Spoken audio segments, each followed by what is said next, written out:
Hello, नमस्कार दोस्तों एक बार फिर से आपका मेरे यूट्यूब चैनल पर स्वागत है। दोस्तों, जैसा कि आप जान रहे हैं कि हम लोग डिप्लोमा इलेक्ट्रिकल 4th सेमेस्टर और 6th सेमेस्टर में जो बच्चों को ड्राइंग की बुक पढ़ाई जाती है उसको पढ़ रहे हैं। इसमें आज हम लोग एक और उदाहरण को देखेंगे और समझने की कोशिश करेंगे कि इस उदाहरण की सहायता से हम लोग सवाल को कैसे सॉल्व करेंगे। दोस्तों, यकीन मानिए कि ये जो आपका एग्ज़ाम्पल है या उदाहरण है, इसकी सहायता से आप ये सीख पाएंगे कि एक्चुअली में हम लोग किसी भवन में, किसी आपके जो है हॉल में वायरिंग करने का सही तरीका क्या होता है। दोस्तों, मैं आपको बताना चाहूँगा कि इस सवाल में जितने डाटा, जितने कंटेंट आपको देखने को मिलेंगे, बस एक सवाल को आप अच्छे से कर लीजिए। उसके बाद आप अपने आप को ये मान के चलिए कि मैं उस तरह के सारे सवाल कर लूँगा और एक आपको आइडिया भी लग जाएगा कि इस सवाल को कैसे करना है और कैसे किया जाता है। ये बहुत ही अपने आप में एक बेहतरीन टाइप का सवाल है। इसको आज हम लोग करेंगे और इसको अंत तक करेंगे, मतलब इसमें जो भी चीज़ें पूछा जाएगा वो सारी चीज़ों का हम लोग यहाँ पर डिस्कशन करेंगे। वीडियो थोड़ा लंबा होगी, आप जो है पूरे वीडियो को लास्ट तक देखिएगा और लास्ट में अपना राय बताइएगा आपको सवाल समझ में आया कि नहीं। तो आइए सबसे पहले हम लोग स्टार्ट करते हैं।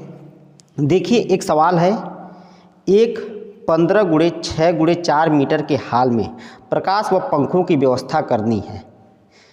हॉल के लिए आवश्यक न्यूनतम प्रदीपन 10 वाट प्रति मीटर स्क्वायर है, आवश्यक डेटा मानते हुए। दोस्तों, बस छोटा सा सवाल है, इतना ही छोटा सवाल है और इसमें क्या क्या चीज़ें दिया गया है आप यहाँ पर देख सकते हैं। सबसे पहली बात कि हॉल का क्या दिया गया है, आपको आयतन दिया गया है, उसकी लंबाई, चौड़ाई और उसकी ऊंचाई, यहाँ पर हॉल का आयतन दिया गया है। उसके बाद यहाँ पर हॉल में जो हमारा प्रकाश होगा, यहाँ पर देखिए उसकी मात्रा दिया गया है कि 10 वाट प्रति मीटर स्क्वायर, यानी प्रति मीटर स्क्वायर का मतलब 1 मीटर स्क्वायर एरिया को प्रदीप्त करने के लिए कितना पावर कंज्यूम हो रही है, 10 वाट का है। ये दूसरा डाटा आपको दिया गया है। इसी दो डाटा के आधार पर हम लोग सवाल को हल करेंगे और इसमें जो चीज़ नहीं दिया गया है उसको हम लोग अपने आप से मानेंगे। जैसा कि आगे आपको लिखा गया है, आवश्यक डेटा मानते हुए, यानी जो चीज़ नहीं दिया गया उसको हमें मान लेना है। अब इस सवाल, छोटे से सवाल के द्वारा हमें क्या क्या चीज़ों को ज्ञात करना है, इसको देखिए आपको यहाँ पर देखने को मिलेगा। सबसे पहले आप यहाँ पर देख सकते हैं, बल्ब व पंखों की संख्या ज्ञात करना है कि हॉल में कितने बल्ब व पंखे लगाए जाएंगे। दूसरा सवाल, आपको परिपथों की संख्या ज्ञात करना है, कितने परिपथ बनेंगे। तीसरा सवाल आपसे पूछा है, प्रकाश, पंखों तथा स्विच बोर्ड की स्थिति दिखाते हुए हॉल के प्लान पर संस्थान का रूपरेखा आयोजन बनाना है। ये देखिए आपसे एक अलग टाइप का सवाल पूछा, क्या कि प्लान, जो भी हॉल का प्लान होगा उसका रूपरेखा आयोजन बनाना है।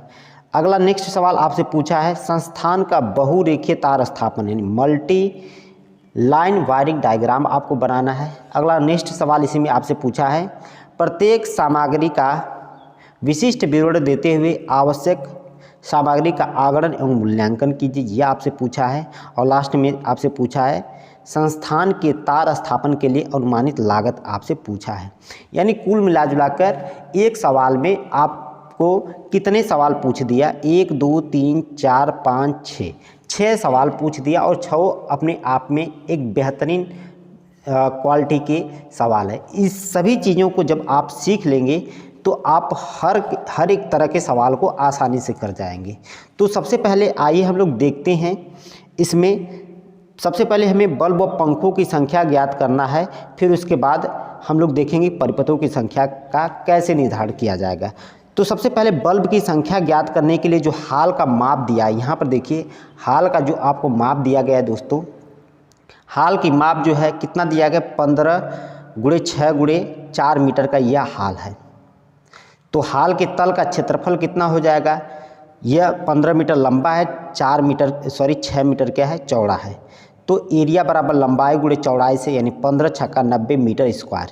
ये क्या हो जाएगा, हाल के तल का क्षेत्रफल हो जाएगा। अब सवाल में दिया गया है आवश्यक न्यूनतम प्रदीपन 10 वाट प्रति मीटर स्क्वायर है, यानी 1 मीटर स्क्वायर में 10 वाट चाहिए और तल का क्षेत्रफल कितना, 90 मीटर स्क्वायर। इसलिए प्रदीपन के लिए आवश्यक शक्ति जो होगी, इसमें हम लोग क्या कर देंगे, ये जो है 90 मीटर स्क्वायर में हम लोग क्या कर देंगे, 10 से गुणा कर देंगे, क्योंकि 10 वाट प्रति मीटर स्क्वायर है तो टोटल 90 मीटर है, इसमें हम 10 से गुणा कर देंगे तो ये हमें 900 वाट मतलब प्रदीपन की आवश्यकता पड़ेगी। 900 वाट हमें प्रदीपन के लिए आवश्यक शक्ति की ज़रूरत पड़ेगी, 900 वाट की। दोस्तों अब इसके बाद जो है हमें, चूँकि सवाल में दिया नहीं है कि कितने वाट का आपको बल्ब लगाया जाना है, तो हम मान के चल रहे हैं, जैसे कि सवाल में दिया गया है कि माना हाल में 100 वाट के बल्ब लगाए जाते हैं। आप स्वेच्छा से 100 वाट की जगह 60 वाट का, 50 वाट का, जितने भी वाट का बल्ब लगाएंगे, अगर कम वाट का लगाएंगे तो बल्ब की संख्या अधिक होगी और अधिक वाट का लगाएंगे तो बल्ब की संख्या कम होगी। यहाँ पर सवाल में आपको दिया है 100 वाट के बल्ब लगाए जाने हैं, इसलिए आपको जो है बल्बों की अनुमानित संख्या कितना हो जाएगी, देखिए टोटल आपकी जो है आवश्यक शक्ति कितना है, 900 वाट। पूरे हाल में प्रदीपन करने के लिए हमें 900 वाट यहाँ पर क्या है, ज़रूरत है।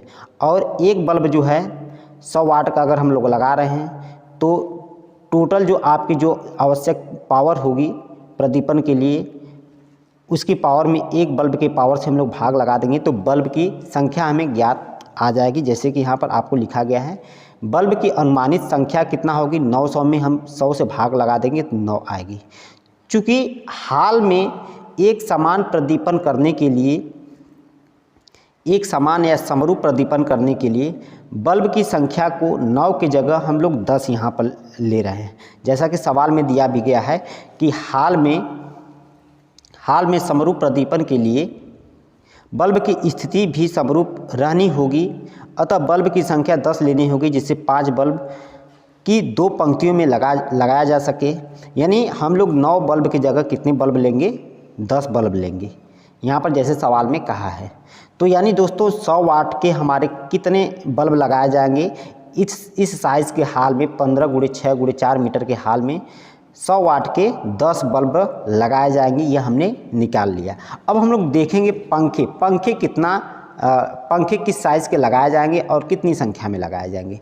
अब दोस्तों हाल का आयतन यहाँ पर देखिए, हाल का आयतन कितना होगा, 15 गुणे 6 गुणे 4, इन सब का आपस में गुणा कर देंगे तो 360 मीटर क्यूब होगा। यह पूरे हाल का क्या होगा, हमारे आयतन होगा। अब इसी हाल के जितना भी ये आयतन है, हमको पंखा इतना लगाना है कि पूरे आयतन में हवा बराबर फेंके। अब इसके लिए जो हम पंखा ले रहे हैं, जैसा कि सवाल में दिया गया 1500 mm 60 वाट के पंखे लगाए जाएं, यानी इतने घन मीटर क्यूब में हवा फेंकने के लिए हम कितने वाट का पंखा ले रहे हैं, 60 वाट का और 100 mm का। हम अपनी आवश्यकता के अनुसार 1200 mm का ले सकते हैं, 900 mm का ले सकते हैं। जिस साइज़ के भी पंखे का आप चुनाव करेंगे उसके द्वारा कितना घन मीटर क्यूब हवा फेंका जाएगा, यह आपको मैं पहले ही बता दिया है पिछले वीडियो में। इसलिए आप टेबल से देख सकते हैं कि जिस साइज़ का आप पंखा लेंगे वह कितने घन मीटर क्यूब में हवा फेंकेगा, उसका आपको लिस्ट में आपको पहले ही बता दिया गया उस चीज़ को। अब यहाँ पर देखिए इस साइज़ का अगर हम लोग पंखा ले रहे हैं तो एक पंखा अगर इस साइज़ का ले रहे हैं तो वह कितने आयतन में हवा फेंकेगा यह आपको दिया गया, यानी 4.5 गुणे 4.5 गुणे 4 यानी 81 मीटर क्यूब में आपका हवा फेंकने के लिए पर्याप्त होगा। तो एक पंखा इतना मीटर क्यूब हवा फेंकेगा, तो इतने मीटर क्यूब हवा फेंकने, इतने बड़े हाल में पंखे कितने लगाए जाएंगे, इसकी संख्या ज्ञात करने के लिए हम लोग क्या करेंगे, इससे क्या कर देंगे, भाग लगा देंगे। जब इसमें भाग लगाएंगे तो यह आपका कुछ आएगा 4.44। यह क्या है, लगभग 4.5 के। तो हमें चूँकि संख्या में एक पूर्ण संख्या चाहिए, या तो 4 चाहिए या तो 5, ये पंखे की संख्या हम ले सकते हैं। तो यहाँ पर देखिए आपको लिखा गया, अतः पंखों की संख्या या 4 या 5 रखी जा सकती है। समान वायु वितरण के लिए यह संख्या 4 ली जा सकती है। संख्या हमने पंखों की कितना ले लिया, 4 ले लिया, यानी 4 हमारे पंखे लगेंगे इस साइज़ के 1500 mm 60 वाट के। वहीं पर 10 बल्ब लगाए जाएंगे, कितने, 100 वाट के। अब दोस्तों अब हम लोग टोटल विद्युत भार की गणना करेंगे। जैसा कि आपको इसके लिए यहाँ पर एक टेबल दिखाई दे रहा है। ये टेबल देखिए, आपको जो है हाल का विद्युत भार, अब इसमें देखिए क्रम संख्या लिखा है, विद्युत बिंदु लिखा है, शक्ति दर लिखा है, फिर संख्या लिखा है, फिर शक्ति वाट में लिखा गया और विद्युत धारा आपकी कितना एम्पेयर आएगी इसको लिखा गया है। तो सबसे पहले बल्ब के लिए हम निकालेंगे कितना पावर कंज्यूम हो रहा है। तो बल्ब जो है हम चूँकि जैसा माने थे 100 वाट का लगाया जाएगा और संख्या में कितना है, 10 है, तो 100 में जब 10 से गुणा करेंगे तो ये 1000 वाट आएगा, यानी बल्ब की जो टोटल पावर है वह कितना है, 1000 वाट। वहीं पर पंखा हम लोग 60 वाट का लगा रहे हैं, इस संख्या में कितने, 4 है, जब इसमें गुणा कर देंगे तो 240 वाट आएगा। तो ये दोस्तों हमारे जो पंखा पावर कंज्यूम करेगा 240 वाट और जो बल्ब पावर कंज्यूम करेगा वह 1000 वाट करेगा। अब ये 1000 और 240 को जोड़ देंगे तो 1200 हमारा क्या आ जाएगा, 40। ये हमारी टोटल पावर हमारी कंज्यूम होगी। वहीं पर यह 10 बल्ब और 4 पंखा है तो ये इनकी संख्या कितना हो जाएगी, 14, यानी 14 पॉइंट होंगे। तो इस तरह से जो है बल्ब और पंखे दोनों मिलकर हमारे 14 पॉइंट हो गए और 1240 वाट हो रहे हैं। तो अब हम लोग देखेंगे कि जो कमरा है इसमें हम लोग चूँकि हमारे बल्ब पंखा यही सब सारी चीज़ें लगाया गया है, तो इसके लिए सिंगल फेज़ की सप्लाई चाहिए और सिंगल फेज़ सप्लाई 230 वोल्ट लगभग मानी जाती है। तो अब हम लोग करंट की जब गणना करेंगे तो I बराबर P/V से यहाँ पर फार्मूला के हिसाब से यहाँ पर करंट का मान ज्ञात किया गया है, यानी P मतलब जो आपकी पावर है 1240 वाट और जो वोल्टेज है 230 वोल्ट है, इसमें भाग लगाया गया है। तो आपकी जो करंट आ रही है वह कितना आ रही है, 5.39 एम्पियर करंट आ रही है। यानी हमारी जो टोटल करंट हाल में जाएगी वो 5.39 एम्पियर की करंट जाएगी। जो टोटल पावर हाल में कंज्यूम होगा वह 1240 वाट होगा और कितने पॉइंट आपके बनाए जाएंगे, वह 14 पॉइंट आपके बनेंगे। इस डाटा का प्रयोग करके हम लोग आगे जो है परिपथों का निर्धारण कर सकते हैं, किस साइज़ का हमारे कंडक्टर लगेंगे उसका निर्धारण कर सकते हैं, स्विच बोर्ड का निर्धारण कर सकते हैं। तो इन सब सारी चीज़ों को अभी आगे हम लोग देखेंगे। तो आइए देखते हैं। तो जैसा मैंने आपको दोस्तों दिखाया 230 वोल्ट हमारी क्या है, सप्लाई वोल्टेज है। तो 230 वोल्ट के द्वारा जो हमारी टोटल पावर है वह 1240 वाट का है। तो मैक्सिमम करंट कितना आएगी, जब 1240 में 230 से भाग लगा देंगे तो 3.39 एम्पेयर की करंट आएगी। और इसी करंट से हम लोग मुख्य स्विच और डिस्ट्रीब्यूशन बोर्ड का हम लोग निर्धारण करेंगे।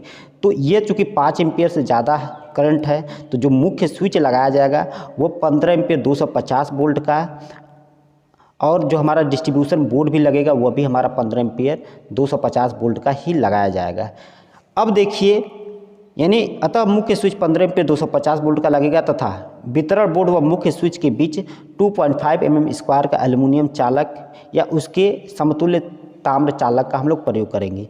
यानी जो मेन स्विच है और जो हमारा डिस्ट्रीब्यूशन बोर्ड है इसके बीच में हम लोग क्या लगाएंगे, जो हमारा मेन स्विच है यहाँ पर जैसे देख सकते हैं आप, जो हमारा मेन जो स्विच होगा और जो हमारा डिस्ट्रीब्यूशन बोर्ड होगा इसके बीच में जो चालक तार प्रयोग किए जाएंगे वह कितने mm के होंगे, वह 2.5 mm स्क्वायर का हमारे पास क्या होगा, एल्युमिनियम कंडक्टर होगा। ये एल्युमिनियम कंडक्टर होगा। तो ये आपसे सवाल में कह रहा है, यानी आपसे ये कह रहा है कि जो मुख्य स्विच होगा और जो डिस्ट्रीब्यूशन बोर्ड होगा वह 2.5 mm का एल्युमिनियम कंडक्टर हम लोग प्रयोग में लाएंगे। और ये 2.5 mm का एल्युमिनियम कंडक्टर 15 एम्पियर तक की करंट को आसानी से वहन कर सकता है। तो दोस्तों हमने मुख्य स्विच का निर्धारण कर लिया, किसकी वजह से, ये करंट जो हमारी आई इसकी वजह से। अब जो है चूँकि हमें पता है कि एक विद्युत भार पर यानी एक परिपथ पर हम लोग 10 बिंदु और 800 वाट से अधिक का लोड नहीं लगा सकते। जो हम एक परिपथ बनाते हैं उस पर जो है 10 बिंदु यानी 10 पॉइंट और 800 वाट से अधिक का लोड नहीं लगा सकते। तो इन दोनों ही दृष्टिकोण से हमारे जो टोटल पावर आई है वह 1240 आई है और टोटल पॉइंट हैं कितने, वह 14 पॉइंट है। तो दोनों ही दृष्टिकोण से हमारे परिपथों की संख्या 2 बनेगी। जैसे कि आपको यहाँ पर लिखा गया है कि परिपथों की संख्या कितना होगी, 2 होगी। अब 2 परिपथ हो गए तो दोनों परिपथ पर हम लोग क्या कर देंगे, लोड को डिवाइड कर देंगे। यानी जो हमारा 1240 वाट का लोड है इसको हम लोग क्या कर देंगे, दोनों परिपथों पर डिवाइड कर देंगे। यानी अब देखिए परिपथों की आयोजना हेतु 5 बल्ब 2 पंखे, यानी ये 5 कितना हो गया 7 बिंदु, और 5 बल्ब का मतलब 500 वाट और 2 पंखे हमारे 60 वाट के हैं यानी 120 वाट, तो यानी 620 वाट, यानी 7 बिंदु व 620 वाट एक परिपथ पर, वहीं पर 5 बल्ब और 2 पंखे दूसरे परिपथ पर लगाए जाएंगे। 2 परिपथ बनेगा, यानी 2 परिपथों का हमारे पास क्या होगा, निर्धारण होगा। इतनी चीज़ें हमने सीख लिया है। अब एक परिपथ पर कितनी करंट आएगी उसको यहाँ पर निकाला गया है। यह 620 वाट में 230 से भाग लगा दिया गया है, तो ये 2.7 एम्पियर आया। एक परिपथ पर 2.7 एम्पियर की करंट आएगी। चूँकि 2 परिपथ बन रहे हैं तो डिस्ट्रीब्यूशन बोर्ड हमारा क्या होगा, द्विमार्गी होगा। मैंने आपको पहले बताया था जितने परिपथ होते हैं उसी के हिसाब से हम लोग डिस्ट्रीब्यूशन बोर्ड का चुनाव करते हैं। तो यहाँ पर देखिए 15 एम्पियर 250 वोल्ट का द्विमार्गी डिस्ट्रीब्यूशन बोर्ड लगाया जाएगा। अगर मान लीजिए 3 परिपथ होते तो त्रिमार्गी, 4 परिपथ होते तो 4 मार्गी डिस्ट्रीब्यूशन बोर्ड का हम लोग प्रयोग करते हैं। अब इतनी चीज़ें आपको सीख लेने के बाद जो है, अब हम लोग देखिए कुछ पूर्वानुमान देखते हैं। जो हमारा हाल है 15x6x4 बाई का जो हमारा हाल है, इस साइज़ का जो हाल है, उसमें चूँकि हमें स्विच बोर्ड कहाँ लगाना है, डिस्ट्रीब्यूशन बोर्ड कहाँ लगाना है और कितनी ऊंचाई पर लगाना है, वहीं पर जो हम लोग तार स्थापित करेंगे उसकी क्षैतिज रन जमीन से कितनी ऊंचाई पर होगी, बल्ब की दीवार से कितनी दूरी होगी, छत से कितनी दूरी होगी, छत पर कैसे लगाए जाएंगे, वहीं पर पंखे की स्थिति को हम लोग बताएंगे, पंखे की दीवार से कितनी दूरी होगी। ये सब सारी चीज़ें जो है हम लोग पूर्वानुमान में लिखते हैं, यानी एजुम्पशन में लिख देते हैं जो काम हम लोग करने वाले होते हैं। तो उस चीज़ को देखिए यहाँ पर हम लोग कैसे देखेंगे। तो यहाँ पर देखिए पूर्वानुमान, जब सवाल में डाटा नहीं दिया होता है कि स्विच बोर्ड हमें कितनी ऊंचाई पर लगाना है, डिस्ट्रीब्यूशन बोर्ड कितनी ऊंचाई पर लगाना है, तार की वायरिंग कैसे करना है, तो हम कुछ चीज़ें अपने आप से मान लेते हैं और उसी हिसाब से पूरे वायरिंग में हम लोग काम करते हैं।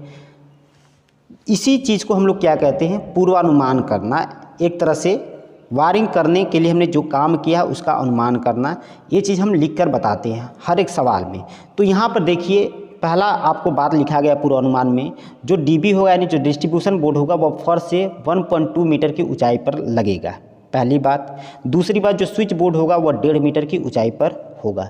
दोस्तों जैसा कि आपको नियम में बताया गया स्विच बोर्ड हमेशा 1.25 मीटर ऊंचाई पर लगता है, लेकिन तो इस सवाल में जो स्विच बोर्ड है वह 1.5 मीटर की ऊंचाई पर लगाया गया है। वहीं पर तार का क्षैतिज रन फर्श से 3.5 मीटर की ऊंचाई पर होगा। जैसा कि आपको नियम में भी बताया गया है कि जब तक कुछ और आवश्यकता न हो 4 मीटर तक की सीलिंग के लिए जो हमारे क्षैतिज रन होगी उसकी ज़मीन से ऊंचाई कितना होगी, 3.5 मीटर। और क्षैतिज रन क्या होती है दोस्तों, जैसे मैं आपको इस डिब्बी के माध्यम से बताना चाहूँगा कि ये जो हमारे ज़मीन है, यहाँ पर देखिए ज़मीन का नीचे वाला सिरा है और यहाँ आपकी टॉप है माने सीलिंग है।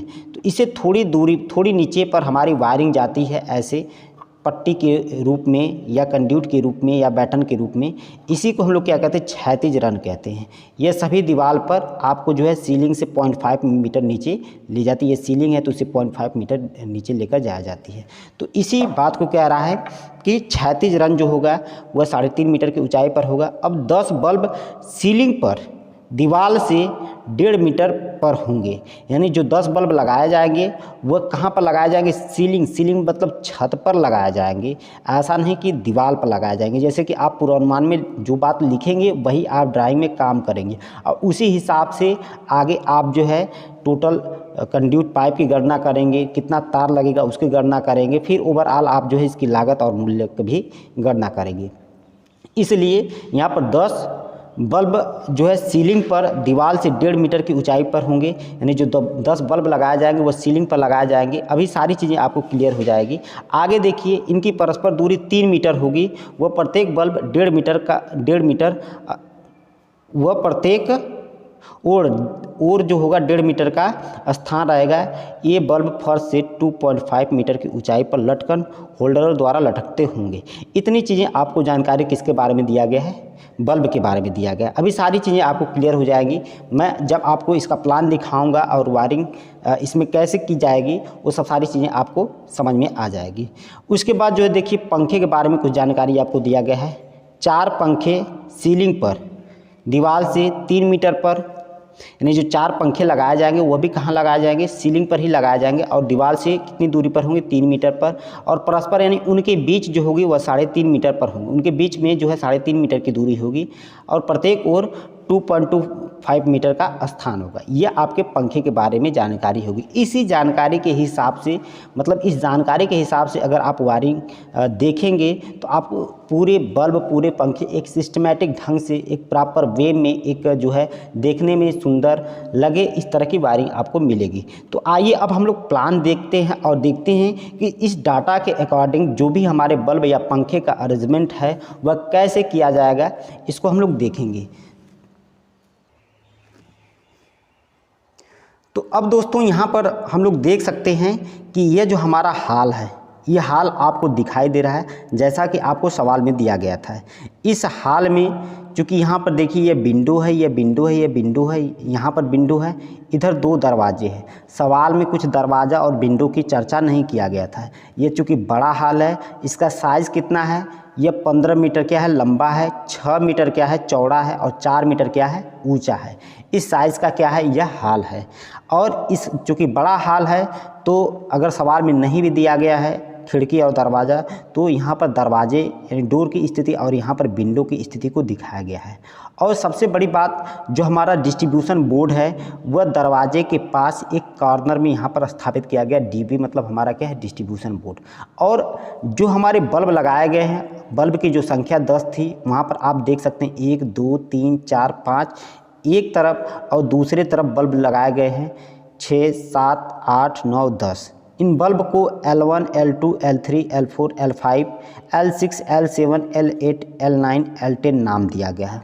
अब जैसा आपको बताया गया है, जो बल्ब है वह एक दूसरे से 3 मीटर की दूरी पर लगाए गए हैं। जैसे देखिए ये 3 मीटर, यहाँ से यहाँ तक 3 मीटर, यहाँ से यहाँ तक 3 मीटर और यहाँ से यहाँ तक भी 3 मीटर होगा। तो टोटल डिस्टेंस आप जोड़ेंगे तो 3 3 6 3 3 9 3 चौक 12, यहाँ से यहाँ तक आपका 12 मीटर हो गया। 1.5 मीटर इधर जगह छोड़ी गई, 1.5 मीटर इधर जगह छोड़ी गई। दीवार से जो बल्ब है वह 1.5 मीटर की दूरी पर लगाए गए हैं और इनके बीच परस्पर कितना दूरी है? 3 मीटर। उसी तरह से नीचे भी देख सकते हैं, जो बल्ब हैं वह एक दूसरे से 3 मीटर 3 मीटर 3 मीटर 3 मीटर पर लगाए गए हैं। 3 3 6 3 3 9 3 चौक 12 मीटर हो गया और 1.5 मीटर इधर और 1.5 मीटर इधर।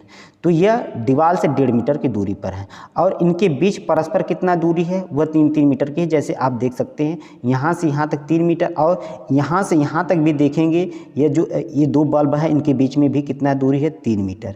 3 मीटर कैसे है? ये टोटल चौड़ाई इसकी 6 मीटर है। 3 मीटर इधर हो गया तो दीवार से इधर कितना होगा? 1.5 मीटर और दीवार से इधर कितना होगा? 1.5 मीटर। तो 3 मीटर इधर हो गया और 3 मीटर इनके बीच की दूरी है।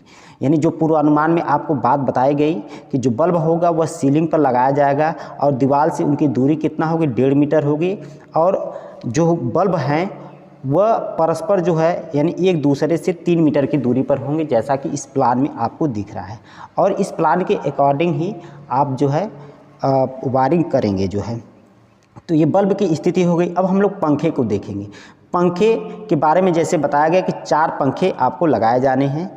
4 पंखे जो है 60 वाट के लगाए जाने हैं और यह 1500 mm के हैं। तो अब देखिए ये 1 पंखा 2 पंखा 3 पंखा 4 पंखा है। 4 पंखे की स्थिति आपको दिखाई गई है।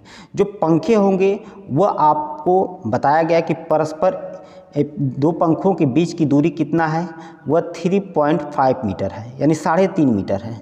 दो पंखों के बीच की दूरी 3.5 मीटर है और जो पंखे होंगे वह दीवार से जो है कहाँ लगाए जाएंगे, 2.25 मीटर की दूरी पर लगाए जाएंगे। यानी दीवार से दोनों तरफ 2.25 मीटर की दूरी पर लगाए जाएंगे और वह सेंटर में यानी हाल के बीचों बीच लगाए जाएंगे, ऐसा आपको बताया गया।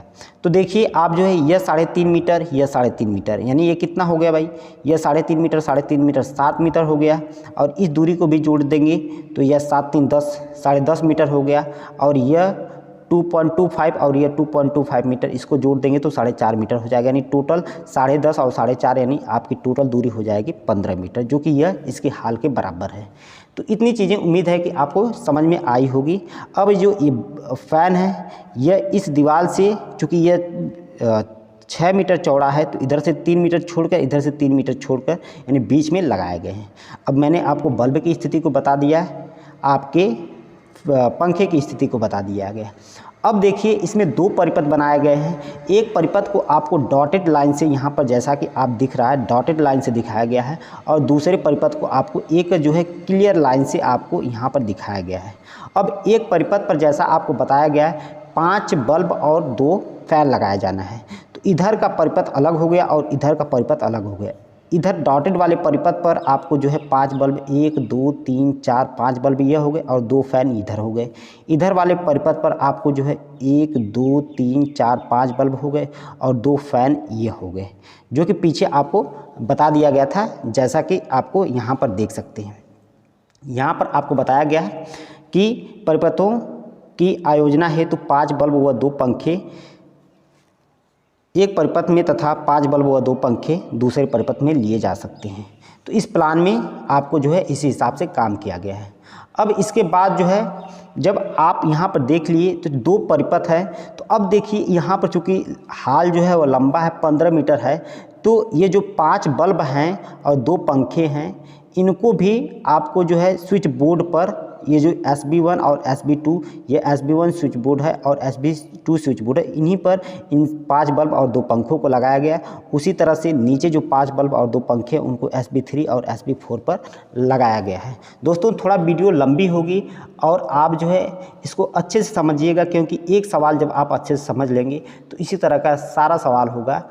उम्मीद है कि आप जो है अच्छे से देखेंगे और समझने की कोशिश करेंगे। दोस्तों यहाँ पर देखिए अब SB1 है और यहाँ पर SB2 है।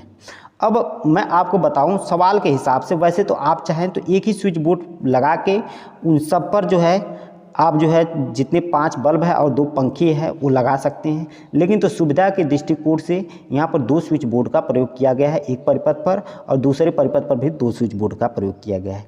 यानी स्विच बोर्ड SB1 से 3 बल्ब L1 L2 L3 को ऑपरेट कर रहा है, वहीं पर स्विच बोर्ड SB2 से आपके जो है 2 बल्ब और 2 पंखे ऑपरेट हो रहे हैं। यानी ये 2 बल्ब और ये 2 पंखे ऑपरेट हो रहे हैं। ये सारी चीज़ें अभी आपको क्लियर हो जाएंगी।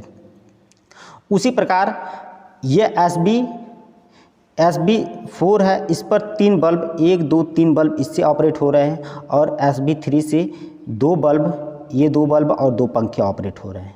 तो स्विच बोर्ड पर जो है ये जो बल्ब के लोड हैं वह अब अलग अलग कर दिया। अब जो है इसका हम लोग सवाल में देखेंगे। ये देखिए यह आपको जो दिखाया गया, जैसा कि आपसे सवाल में पूछा गया था, हाल के लिए विद्युत रूपरेखा आयोजन। रूपरेखा आयोजन कुछ इस तरह से बनता है, यानी हाल में जो भी पॉइंट जहाँ पर भी लगाए होंगे, जितनी दूरी पर लगाए होंगे उनकी स्थिति को दर्शाते हुए हम लोग रूपरेखा आयोजन बनाते हैं। तो अब हम लोग देखेंगे मल्टी लाइन डायग्राम इसका कैसे बनेगा। तो दोस्तों यहाँ पर देखिए आपको मल्टी लाइन डायग्राम ये दिख रहा है। इस मल्टी लाइन डायग्राम को एक बार जब आप समझ गए तो मान के चलिए कि आप जो है 90% आपका काम हो गया है। और ये मल्टी लाइन डायग्राम को समझना ही एक महत्वपूर्ण बात होती है। तो अब हम लोग मल्टी लाइन डायग्राम को समझेंगे। तो दोस्तों जैसा कि मैंने आपको बताया कि ये हमारा क्या है, डिस्ट्रीब्यूशन बोर्ड है। डिस्ट्रीब्यूशन बोर्ड हमारा कैसा है, द्विमार्गी है, यानी 2 परिपथ बनाए गए हैं, इसलिए ये आपको डिस्ट्रीब्यूशन बोर्ड है। यहाँ से एक परिपथ में एक न्यूट्रल और एक फेज़ एक परिपथ के लिए और एक न्यूट्रल और एक फेज़ दूसरे परिपथ के लिए निकल के जाएगा। यानी डिस्ट्रीब्यूशन बोर्ड से टोटल हमारे 4 तार निकल के जाएंगे, जैसा कि आपको यहाँ पर दिख रहा है 1 2 3 4 तार डिस्ट्रीब्यूशन बोर्ड से निकल के जाएंगे। तो इस डिस्ट्रीब्यूशन बोर्ड से 4 तार निकल के जाएंगे, 2 तार एक परिपथ के लिए और 2 तार एक परिपथ के लिए। तो आइए हम लोग सबसे पहले एक परिपथ को समझते हैं, फिर दूसरे परिपथ को समझते हैं। तो मैंने आपको बताया SB1 और SB2, SB1 आपका और SB2 ये एक परिपथ है, उसी तरह से SB3 और SB4 ये दूसरा परिपथ है। तो ये SB1 पर जैसे कि 3 बल्ब आपको लगाए गए हैं, 1 2 3। इसको हम लोग कैसे जानेंगे दोस्तों?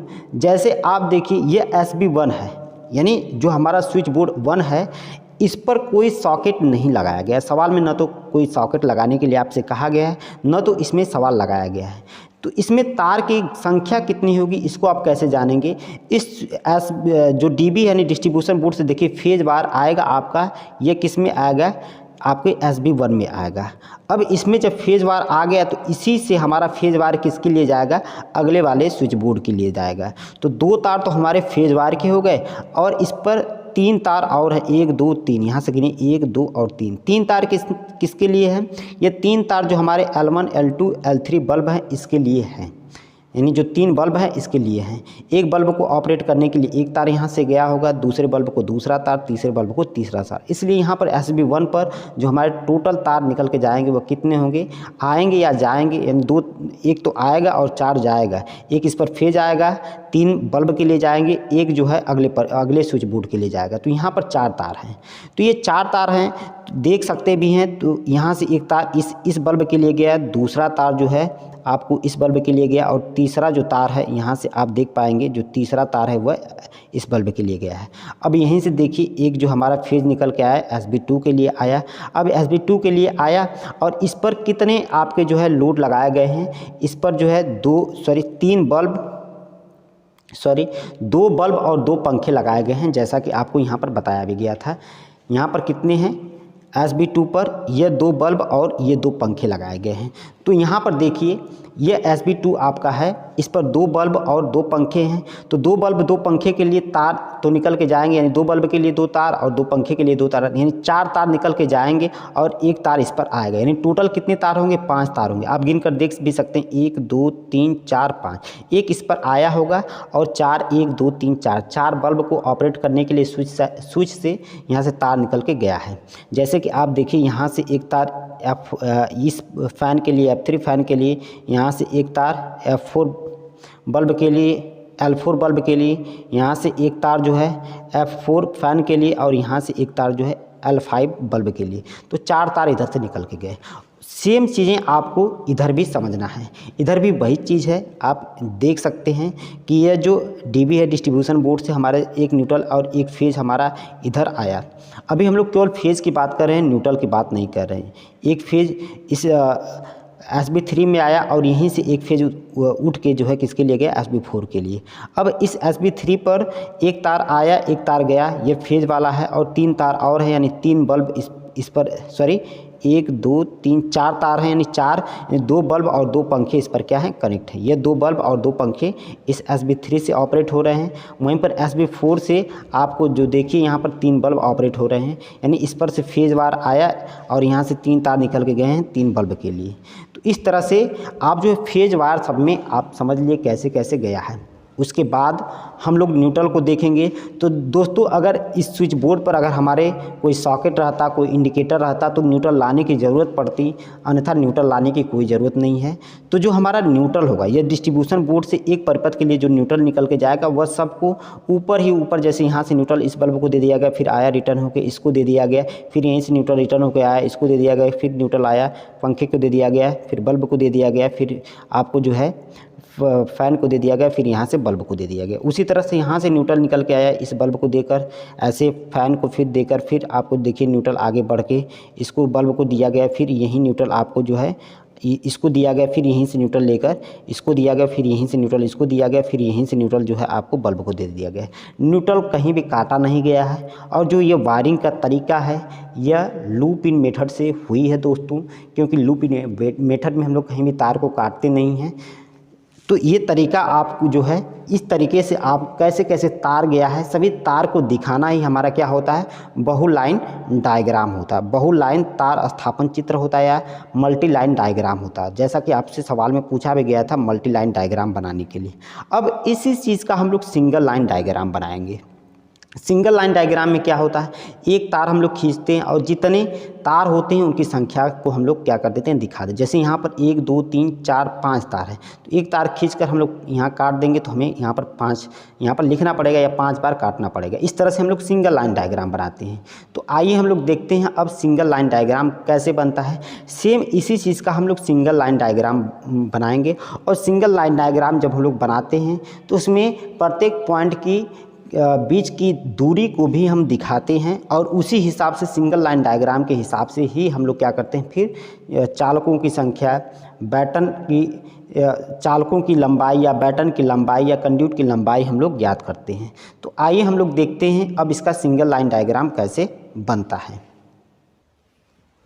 तो दोस्तों यहाँ पर देखिए आपको सिंगल लाइन डायग्राम आपको दिखाया गया है। सिंगल लाइन डायग्राम में एक देखिए ये आपका क्षैतिज रन है। क्षैतिज रन से नीचे की तरफ हम लोग जो भी हम स्विच बोर्ड लगाते हैं या डिस्ट्रीब्यूशन बोर्ड लगाते हैं वो नीचे की तरफ दिखाते हैं। और जो भी हमारे लोड कनेक्ट होते हैं जैसे बल्ब हो गए, CFL हो गए, हमारे पास LED बल्ब हो गए, उनको क्षैतिज रन से ऊपर दिखाते हैं। तो ये हमारे क्या है, सिंगल लाइन डायग्राम है। और इसी को एक बार आपको समझना है और इसमें कितने तार हैं इनको भी आप समझेंगे। तो जैसा कि आपको बताया गया DB है, डिस्ट्रीब्यूशन बोर्ड, डिस्ट्रीब्यूशन बोर्ड से हमारे क्या है 4 तार निकल के गए, तो ये एक बार काट के 4 लिख दिया गया। फिर आप अगर ध्यान से देखेंगे तो यहाँ से यहाँ 2 तार यहाँ पर आएंगे इस पर अगले परिपथ के लिए और 2 तार अगले परिपथ के लिए गए हैं। तो इसको बड़ी बारीकी से आपको समझना है और इसको समझने के साथ साथ जो है आपको ये भी ध्यान देना है कि हमारे तार कैसे कैसे गए हैं। तो यहाँ से देखिए एक न्यूट्रल और एक फेज एक तो सबसे पहले आपका यहाँ से फेज आएगा किसके लिए, इस SB1 के लिए।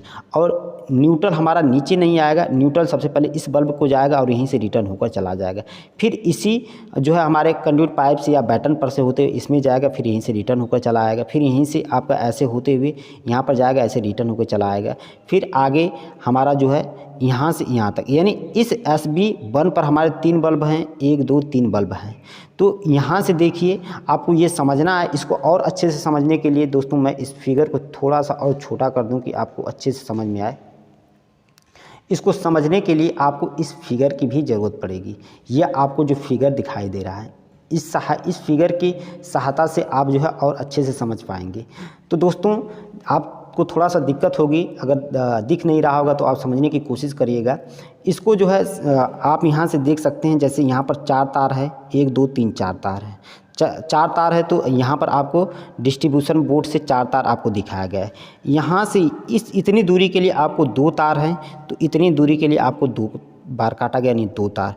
अब आगे देखिए 1 2 3, यहाँ पर इस L1 बल्ब के लिए 3 तार हैं, तो यहाँ पर 3 तार हैं।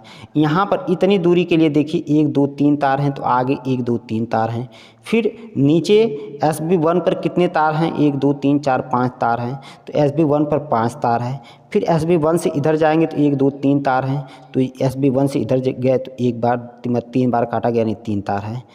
फिर उसके बाद L3 बल्ब के लिए 1 2 3 तार हैं, तो L3 बल्ब के लिए 3 तार यहाँ काटा गया। फिर आगे देखिए इधर के लिए, इधर देखिए थोड़ा सा यहाँ पर 1 2 तार आपको दिख रहा है, 2 तार, इसलिए यहाँ पर 2 तार यहाँ पर दिखाई दे रहे हैं। 2 बार काटा गया, यानी 2 तार। आगे फिर वहीं SB2 पर 1 2 3 4 5 तार हैं, SB2 पर फिर यानी 1 बार काट के यहाँ पर 5 तार लिखा गया। आगे फिर SB2 से इधर आएंगे तो इधर के लिए 1 2 3 4 तार हैं, तो SB2 से जब इधर आएंगे तो 4 तार यहाँ पर हैं। फिर यह इस बल्ब के लिए 1 2 3 तार हैं, तो इस बल्ब के लिए आपका कितना है, 3 तार हैं। और फिर उसके बाद 1 2 3 तार यहाँ पर हैं, 3 तार यहाँ पर हैं, और इधर 3 तार हैं, और इधर आपके जो है लास्ट में न्यूट्रल लाकर छोड़ दिया गया, और यहाँ से एक जो है फेज बार आया है। आगे न्यूट्रल नहीं लेकर गया, इसलिए यहाँ पर L5 के लिए 2 तार हैं यहाँ पर दोस्तों। तो उम्मीद है कि इधर का सेक्शन आपको समझ में आया होगा। उसी तरह से सेम चीज़ें इधर के लिए हैं। इधर के लिए सेम चीज़ें हैं। इधर के लिए कैसे समझेंगे, ये डिस्ट्रीब्यूशन बोर्ड है, इधर से हमारे इधर की चीज़ों को दिखाया गया है। तो डिस्ट्रीब्यूशन बोर्ड से इधर देखिए 2 तार हैं, छोटा सा आपको दिखाई देगा यहाँ पर कितने 1 और 2 तार हैं। तो 2 तार इधर से आए हैं, ये इतनी दूरी के लिए, कितनी दूरी के लिए, यहाँ से 2 तार आएंगे SB3 के लिए। तो यहाँ से तो ये दूरी आपको काउंट की जाएगी। अभी आपको ये दूरी कैसे होगी ये भी मैं आपको दिखाऊंगा। ये जैसे कि आप जी दूरी आपको दिख रही है, ये दूरी कैसे लिखी गई ये भी मैं आपको समझाऊंगा। इसलिए आप जो है अच्छे से इसको देखते रहिए और समझने की कोशिश भी करिए। इसको थोड़ा सा मैं आपको बड़ा कर लूँ कि आपको अच्छे से दिखाई दे।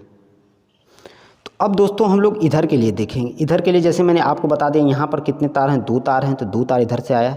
फिर आपका L6 बल्ब में कितने तार हैं, 3 तार हैं। तो यहाँ पर देखिए 1 2 3 तार है, इधर 1 2 3 तार हैं, तो इधर कितने तार हैं, 3 तार हैं। ऐसे आप जैसे यहाँ पर दिखाया गया वैसे आप ऐसे इधर को भी देख सकते हैं। लास्ट में आपके कितने तार हैं, 2 तार हैं, तो लास्ट में 2 तार। यहाँ पर 1 2 3 तार हैं, तो यहाँ पर मतलब 4 तार हैं, तो यहाँ पर 4 तार। यहाँ पर 6 तार हैं, तो यहाँ पर 6 तार। सिंगल लाइन डायग्राम हम लोग इसी तरह से बनाते हैं और आपको भी सिंगल लाइन डायग्राम बनाने के लिए ढंग आना चाहिए। 1 बार 2 बार प्रैक्टिस करेंगे आपको समझ में आ जाएगा। अब दोस्तों हमको ये दूरी देखना ज़रूरी है। ये दूरी कैसे आपको लिखी गई, दूरी देखने के लिए आपको इस प्लान का सहारा लेना पड़ेगा। जो दूरी लिखी गई है वो इस प्लान के हिसाब से लिखी गई और जो तार आपको यहाँ पर सिंगल लाइन डायग्राम में दिखाया गया यह इस हिसाब से दिखाया गया है। यहाँ पर सबसे पहले देखिए जो आपकी DB है, डिस्ट्रीब्यूशन बोर्ड है, जो आपका डिस्ट्रीब्यूशन बोर्ड दिख रहा है, इसकी ज़मीन से जो है ऊंचाई आपने बताया था कितनी ऊंचाई पर लगाया जाएगा, यह 1.25 मीटर पर आपका डिस्ट्रीब्यूशन बोर्ड लगाया जाएगा। तो ये डिस्ट्रीब्यूशन बोर्ड 1.25 मीटर पर लगाया जाएगा। हमको कितना चाहिए, ये दूरी चाहिए, यानी यहाँ से जो सीलिंग से 0.5 नीचे आपका ये क्षैतिज रन गई है 0.5 नीचे और ये ज़मीन से जो है ये थोड़ा 1.25 मीटर ऊंचा है। तो ये दूरी 0.5 मीटर और इधर क्या है 1.25 मीटर। इन सबको जोड़कर हम लोग टोटल दूरी में से घटा देंगे तो आपका ये दूरी निकल के आएगी कितना, 2.25 मीटर। कैसे ये लिखा गया यहाँ पर आप समझ सकते हैं। जो सीलिंग की ऊंचाई है वह 4 मीटर है, डिस्ट्रीब्यूशन बोर्ड जो लगाया गया है वो 1.25 मीटर पर है और जो क्षैतिज रन है वो सीलिंग से 0.5 मीटर नीचे है। इन दोनों को जोड़कर हम लोग टोटल दूरी में से घटा देंगे तो जो हमारे डिस्ट्रीब्यूशन बोर्ड की जो ये जिसमें हमारा कंड्यूट पाइप है, वायर गया है या इसमें कितने चालक तार होंगे उसकी लंबाई यहाँ पर आपको यानी इस 4 में से इस सबको जोड़कर माइनस कर देंगे तो ये आपको 2.25 मीटर आएगी, जैसा कि आपको यहाँ पर लिखा गया है। यानी ये जो दूरी होगी जो डिस्ट्रीब्यूशन बोर्ड होगी वह आपके क्षैतिज रन से 2.25 मीटर क्या होगी, नीचे होगी। दोस्तों ये दूरी आपको पता लग गई। तो यहाँ से अब देखिए इसको खंड में बांट दिया गया कि आपको कितने खंड में कितने चालक तार हैं और उतने खंड की दूरी कितना है, यह आपको समझने के लिए उसी तरह से देखिए यहाँ पर देखिए M है, N है, O है, फिर आपका P है, यहाँ पर Q है, R है, S है। उसी तरह से इधर आपको भी बांटा गया है। देखिए L है, K है, J है, फिर I है, H है, F है, E है, D है। ये खंड जहाँ जहाँ भी लाइन हमारी निकली होगी या कंड्यूट हमारा बैंड हुआ होगा या कोई मुड़ा होगा वहाँ पर हम लोग जोड़ बना दिए ताकि उतने दूरी के लिए हम लोग तार की गणना कर सकें या कंड्यूट पाइप की गणना कर सकें। तो ये दूरी देखिए यहाँ से यहाँ तक जो है ये दूरी आपकी कितना लिखा गया, 1.5 मीटर। 1.5 मीटर कैसे होगी, ये दूरी जो डिस्ट्रीब्यूशन बोर्ड से 1.5 मीटर है। ये जो DB है ये डिस्ट्रीब्यूशन बोर्ड से 1.5 मीटर पर आपको कौन सी बल्ब लगाया गया है, ये L1 बल्ब लगाया गया। ये दूरी आपको यहाँ से पता लगेगी। यहाँ पर देखिए जो डिस्ट्रीब्यूशन बोर्ड है वह यहाँ पर कॉर्नर में एकदम बिल्कुल लगाया गया है और यहाँ से 1.5 मीटर की दूरी पर हमारा क्या है, L1 बल्ब है। 1.5 मीटर की दूरी पर हमारा क्या है, L1 बल्ब है। तो ये L1 बल्ब की दूरी हमको पता लग गई 1.5 मीटर। अब L1 बल्ब से L2 बल्ब के बीच की दूरी कितना है, L1 बल्ब से L2 बल्ब के बीच की दूरी 3 मीटर है, जैसे कि आपको पहले बताया गया। तो यहाँ से यहाँ तक की दूरी क्या है, 3 मीटर है। यानी यहाँ से यहाँ तक की दूरी कितना होगी, 3 मीटर होगी। पहले मैं इसको बता दूँ फिर ये दूरी आपको क्लियर करा दूँगा। तो इसको पहले देख लीजिए, ये दूरी आपको 3 मीटर यहाँ से यहाँ तक हो गई। अब हम लोग कहाँ पर पहुँच गए, इस पॉइंट पर पहुँच गए, यानी SB1 पर। अब यहाँ से यहाँ तक दूरी कितना लिखा गया 3 मीटर, यानी दो बल्ब के बीच की दूरी आपको कितना है 3 मीटर, तो यहाँ से यहाँ तक के बीच की दूरी कितना है 3 मीटर।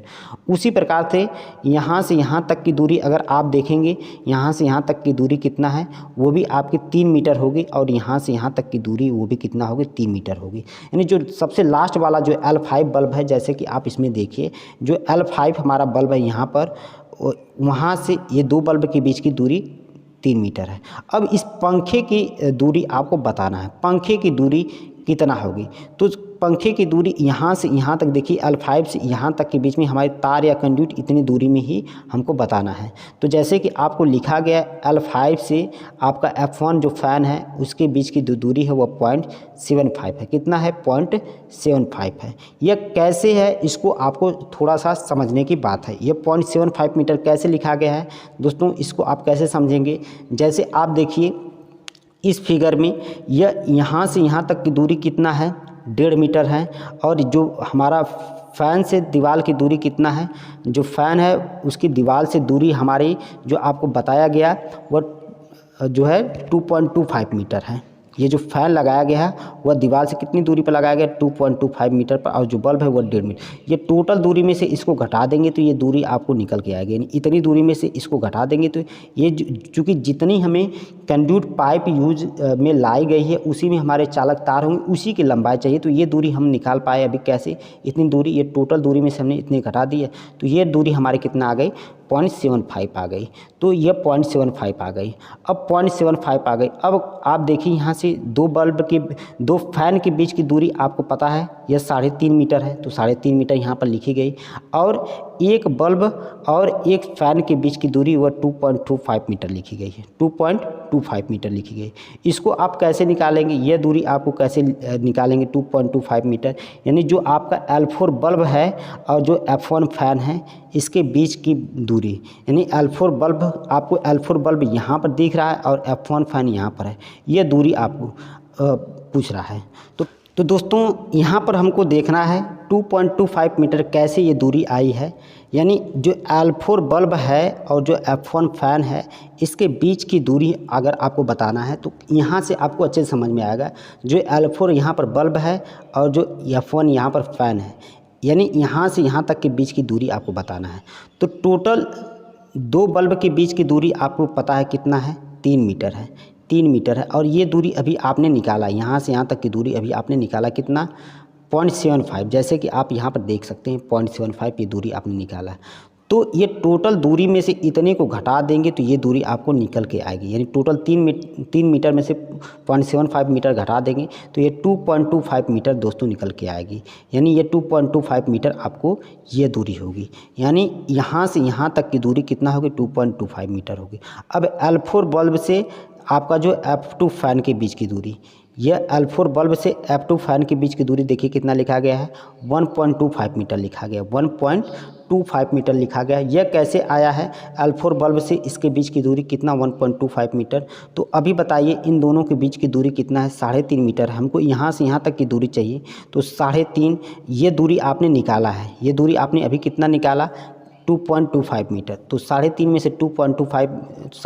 से 2.25 मीटर घटा देंगे तो ये दूरी 1.25 मीटर निकल के आएगी। उसी तरह से F2 से आप जो है L3 बल्ब की दूरी निकाल सकते हैं। F2 से L3 बल्ब, यहाँ पर देखिए F2 फ़ैन यहाँ पर है और L3 बल्ब यहाँ पर है, ये आप निकाल सकते हैं। तो यहाँ से आप देखिए ये दूरी आपको बताना है, ये दूरी आपको बताना है। तो ये दूरी आप कैसे बताएंगे, इस दूरी को बताने के लिए आप यहाँ से देखिए,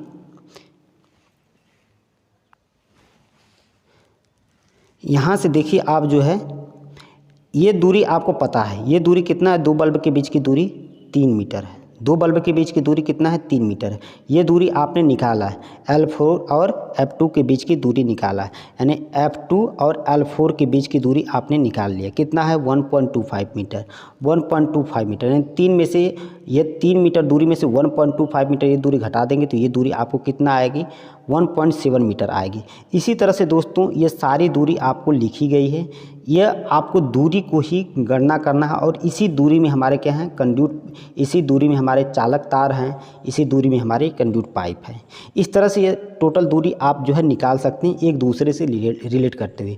अब देखिए डी से इधर आप आएंगे तो ये दूरी आपको 7.5 मीटर लिखा गया। देखिए इधर से इधर L6 बल्ब तक के लिए कितनी दूरी लिखा गया है 7.5 मीटर यानी 7.5 मीटर। कैसे, डी से इधर 6 मीटर इधर आएंगे, 6 मीटर और 1.5 मीटर आप इधर जाएंगे तो कितना आ जाएगा L6 बल्ब आ जाएगा, L6 बल्ब आ जाएगा। ठीक उसी प्रकार से L6 से आप जो है L6 से F1 बल्ब के बीच की दूरी निकालेंगे। L6 से जो आपका F1 बल्ब है यहाँ से यहाँ तक के बीच की दूरी निकालेंगे। तो ये दूरी कैसे निकालेंगे आपको पता है, हमको कितनी दूरी चाहिए यहाँ से यहाँ तक, चूँकि कंड्यूट पाइप हमारे क्या है इतने से इतने के बीच में है।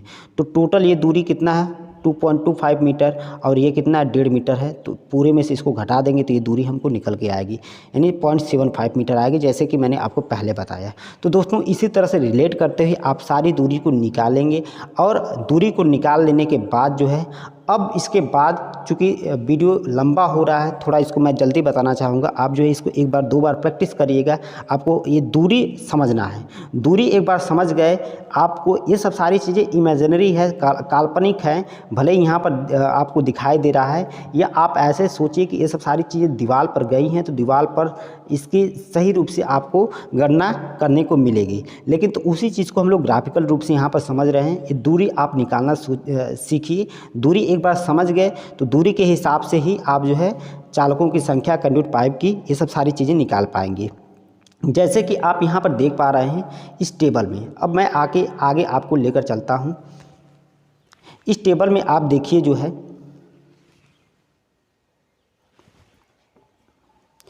अब यहाँ पर देखिए बैटन व चालक तार की लंबाई ज्ञात करने के लिए आपको टेबल दिया गया है और इसी टेबल के आधार पर हम लोग बैटन तार की लंबाई और चालकों का निर्धारण करेंगे। और ये टेबल किसकी सहायता से बनाया गया दोस्तों, ये जो आपका सिंगल लाइन डायग्राम बनाया गया इसकी सहायता से टेबल बनाया गया। सबसे पहले इसमें जो खंड है, खंड के बारे में आप देखेंगे एम जो खंड है, आप देखिए ए से लेके एम, ये जो एम खंड है इसके बीच में कितने चालक तार हैं, 4 चालक तार हैं। तो 4 चालक तार हैं, चालकों की संख्या कितना है आप देखिए 4 है।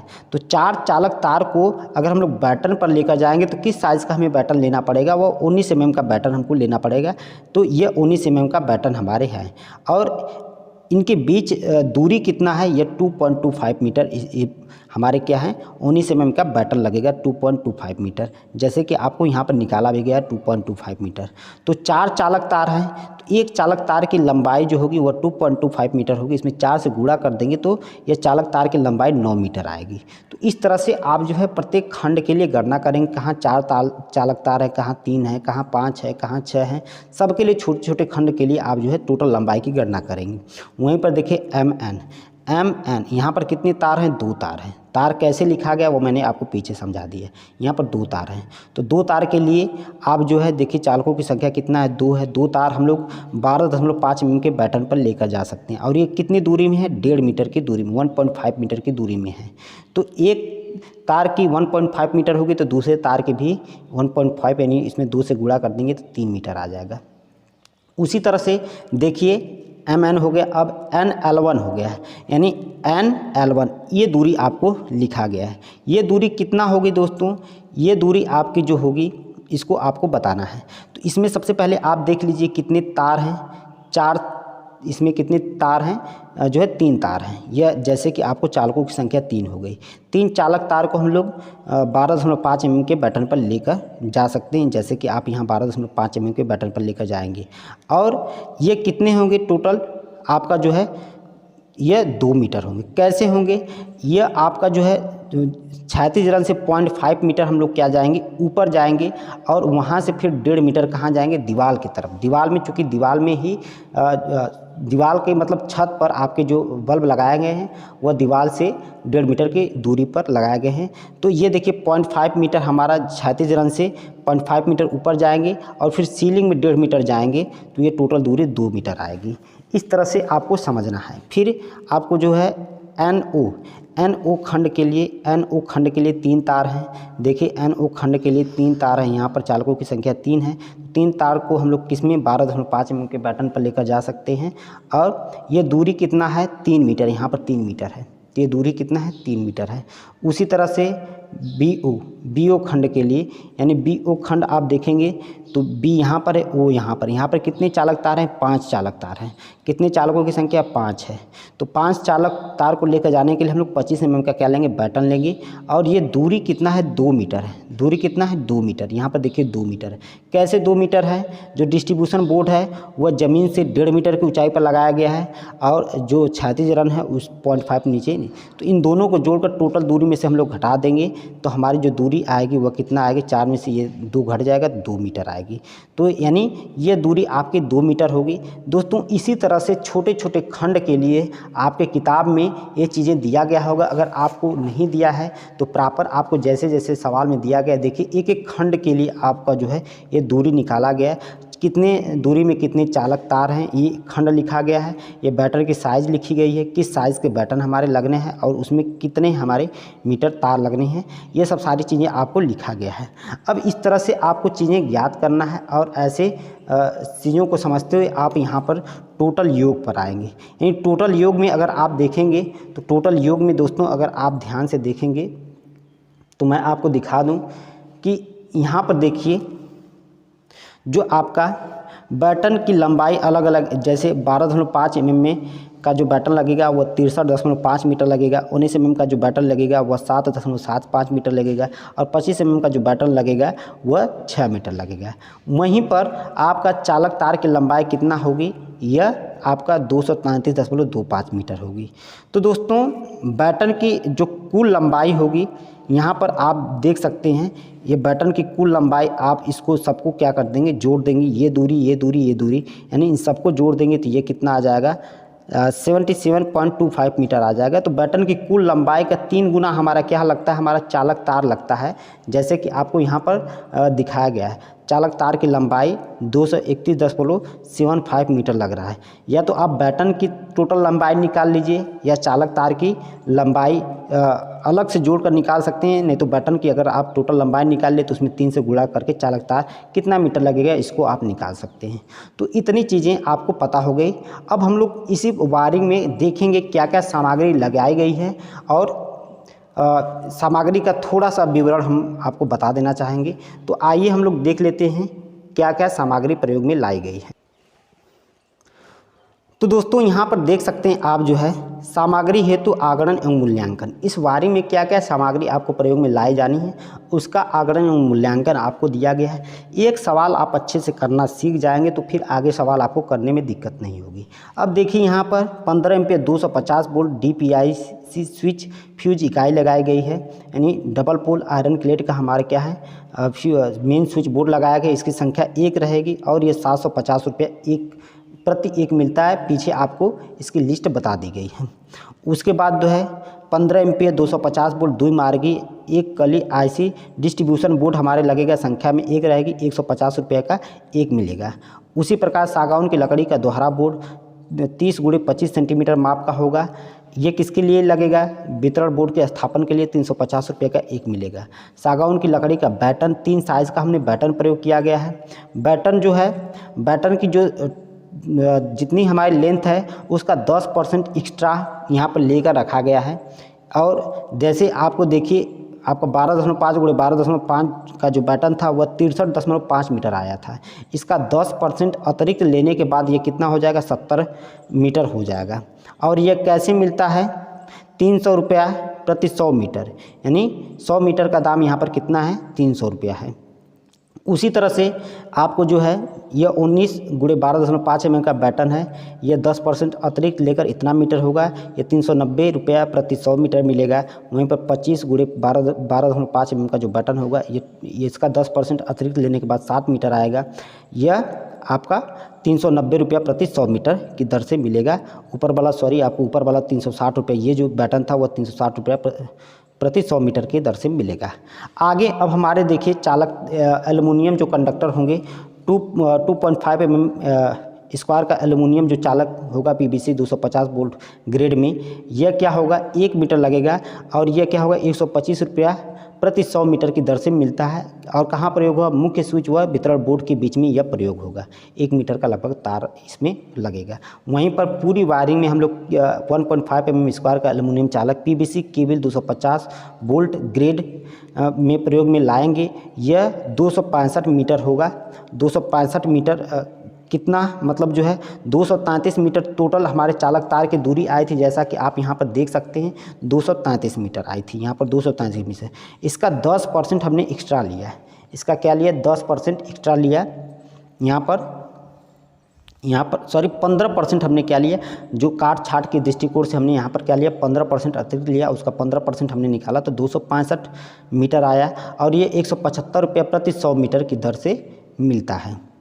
उसी प्रकार से 5 एम्पियर 250 वोल्ट एक मार्गी बैकेलाइट टबलर स्विच सतह प्रारूपी, चूँकि हमारे बल्ब 14 आए थे, सॉरी ये बल्ब नहीं, इस टबलर स्विच है। स्विच जो होते हैं जितने पॉइंट होते हैं उतने स्विच लगाए जाते हैं, तो 14 पॉइंट थे तो उनको ऑपरेट करने के लिए 14 स्विच लगाए गए और ये 15 रुपये प्रति मिलता है, तो इसका मूल्य 360 रुपया हो जाएगा।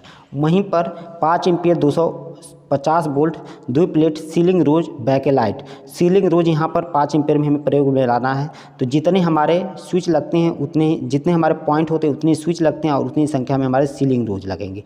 जितने पॉइंट बनाए जाते हैं वो सीलिंग रोज पर ही बनाए जाते हैं, तो इसकी संख्या 14 होगी। या 12 रुपये प्रति एक मिलेगा, इसमें गुणा करके देंगे तो मूल्य आपका 168 रुपया आ जाएगा। वहीं पर बैकेलाइट सीट सहित लोहे का बॉक्स, इस साइज़ का आपका लोहे का बॉक्स होगा। 4 स्विच बोर्ड बने तो इसकी संख्या 4 होगी और 175 रुपये प्रति एक मिलता है, तो यह स्विच बोर्ड के लिए इसका प्रयोग किया गया। 700 रुपया टोटल कास्ट आएगी बैकलाइट सीट का आपका स्विच बोर्ड।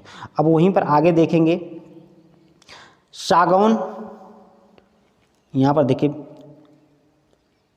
सागौन की लकड़ी का राउंड ब्लॉक, यह सागौन की लकड़ी का राउंड ब्लॉक दोहरा 10 सेंटीमीटर व्यास का लगेगा।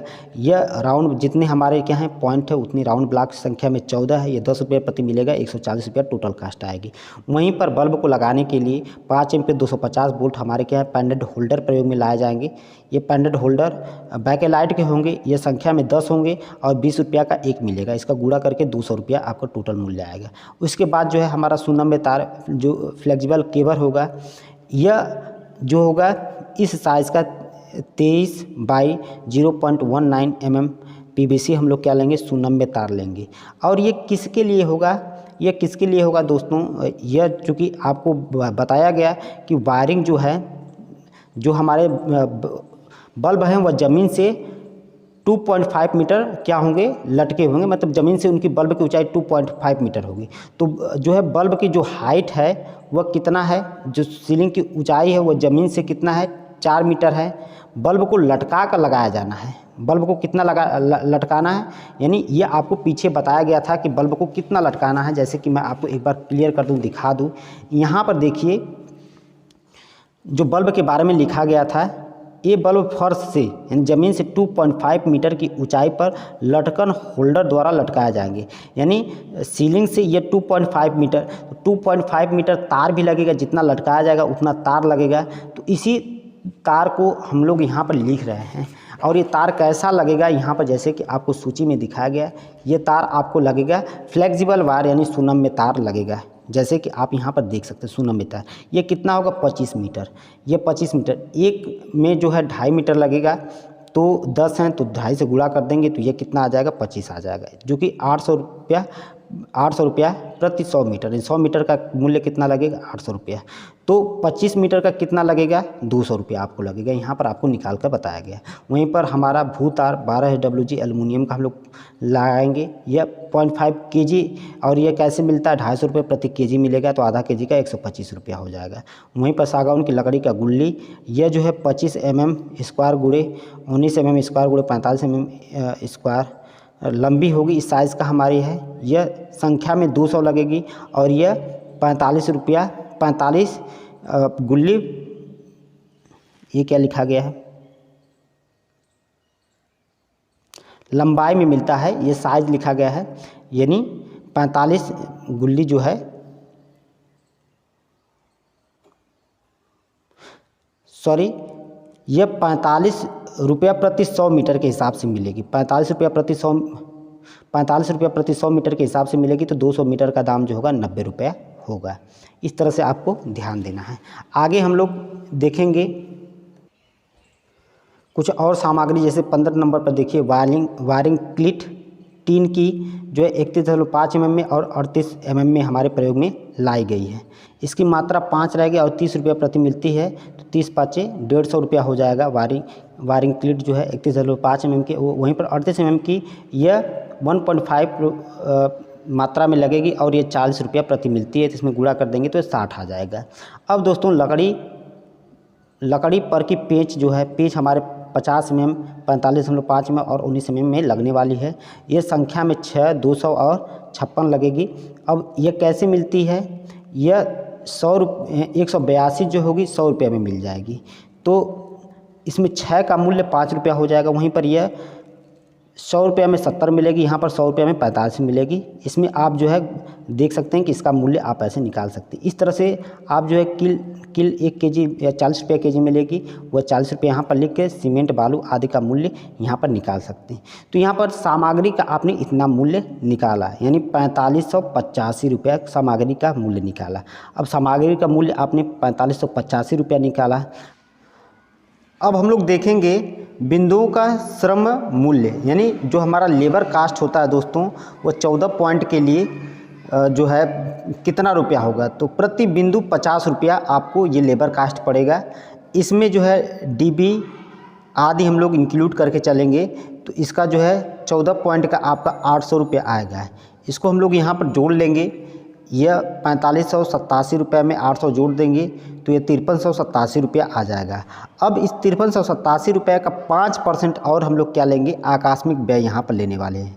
आकस्मिक व्यय यह एक ऐसा व्यय होता है जिसकी हम लोग कल्पना नहीं करते हैं। यह हो सके तो जब भी हम लोग वायरिंग करते हैं तो उसमें 5%, जब भी हम लोग वायरिंग करते हैं तो वायरिंग की लागत बढ़ जाए, तो उसी के चलते हम लोग 5% एक्स्ट्रा वायरिंग में हम लोग कास्ट जोड़कर चलते हैं।